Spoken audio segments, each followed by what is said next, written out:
Another question is, sino nga ba talaga ang may karapatang mag-imbestiga sa government when it comes to checking the other departments of the government? Okay, in respect to funds, financial transactions, mga pundo na binigay. Parang ganito yan eh. Ang pera galing sa tax, pumapasok sa National Treasury, yan ang kaban.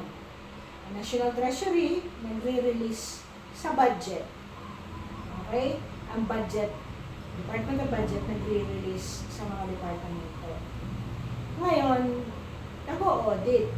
Tama ba yung pagkagasto mo sa ibinigay sa yung budget? Parang ikaw ba, Roosevelt? Like, if you're studying, so binigyan ka ni mama mo, ito pang bayad ng matrikula mo, ito pang bayad sa books, sa boarding house mo. Parang kumbaga, ina-audit ka ni tatay, ano bang ginawa mo Yes. sa budget? Ganon.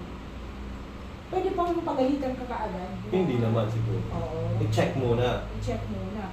Bakit sumobra ka sa libro? Baka nag-padding ka.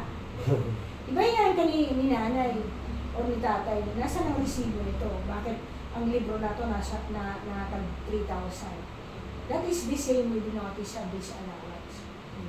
Pero parang sinabi ni nanay, sa susunod, di na ako magbibigay sa iyo ng ganyang halaga kasi hindi ka nag-observe at nagpa-follow doon sa dapat mong pagkagastuhan, diba? Sa libro mo. Bakit naging 10,000 ang libro na to?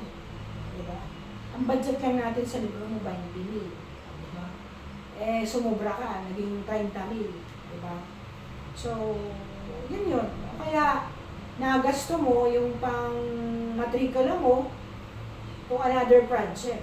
So, you just need to justify to your mom. Diba? Yan ang due process eh. Yun ang beauty ng due process. Eh, pag hinusgahan ka na sa publiko, eh, mali naman siguro yun. Yes. Diba?